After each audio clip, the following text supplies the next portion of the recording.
Thanks for having me, Jamar. Thank you to everybody at Thank You Life, Meredith, and obviously Dr. Dan Engel. You know that you were a big part of helping to save my life almost 4 years ago now. So thank you for doing this.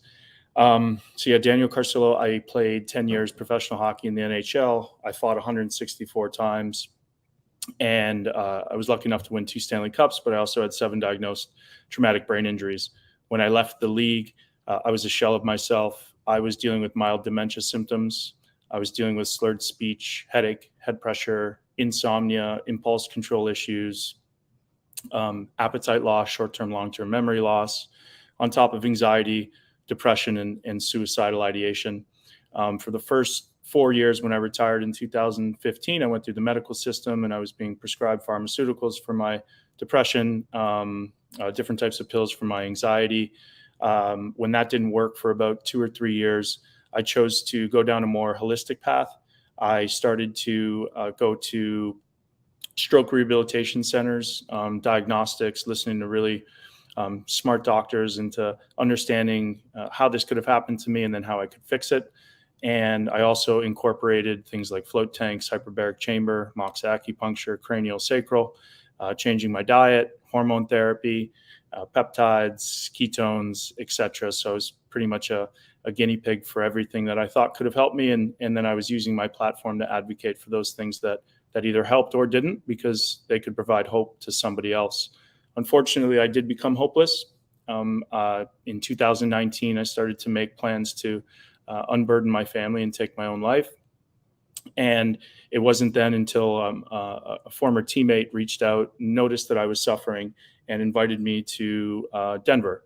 Happened to be a decriminalized city at the time for psilocybin specifically, and he thought that could really help me. So I took the invitation. I also read up on psilocybin. I saw a study under fMRI where the brain connectivity was something that I'd never seen before, and it correlated to what the doctors were telling me they could do in the stroke rehabilitation centers, which is basically wake up my right and left brain hemispheres and bring me back to life, on top of all of the spiritual things that spiritual benefits that I got. So I went to Denver, and it was by far the hardest 3 hours of my life. I think there's a little bit of a misconception that this work is easy. And the ceremony, because I was suicidal, it exasperated those thoughts. And basically this medicine, the best way I describe it is it puts a mirror in front of you, and you're forced to look at it. And that's why we partake in these higher doses with assistance, obviously, and somebody there. The next morning, I describe my feeling as feeling the way I should.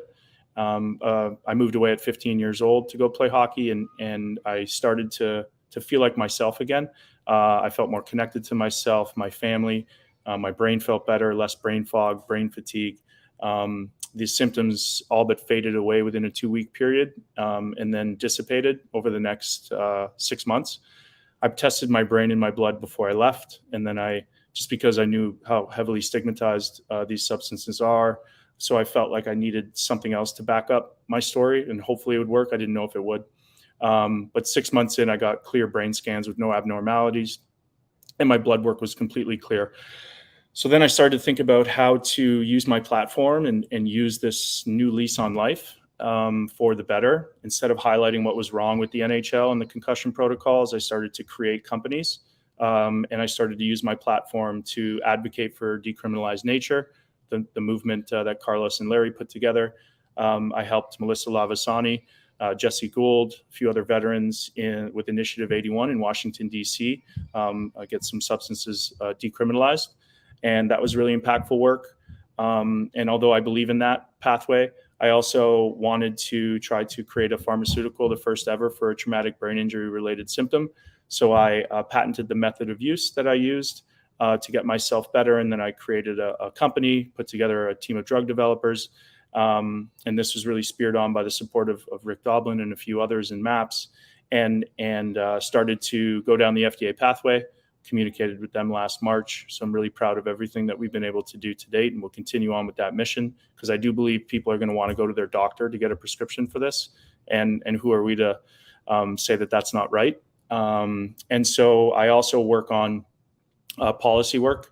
with a few congressional briefings done with Melissa Lavasani of the Psychedelic Medicine Coalition.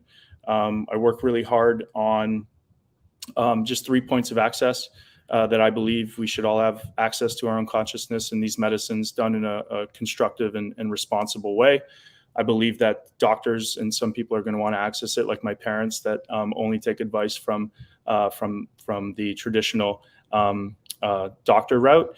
And yeah, I also believe that in Measure 109, as well as Prop 122, these adult therapeutic use states that are being set up.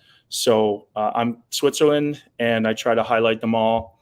And again, I wouldn't be here without the help and support of Dr. Dan. And I encourage everybody to not only donate like I am. I've become a monthly donor to Thank You Life, but also just get ingrained in the community and really try to support a lot of veteran organizations. I'm going to name two, and it's No Fallen Heroes and Matthew Wiz Buckley, as well as Heroic Hearts Project, helping to connect veterans with psychedelic assisted therapy. So yeah, thank you again, and thanks for having me.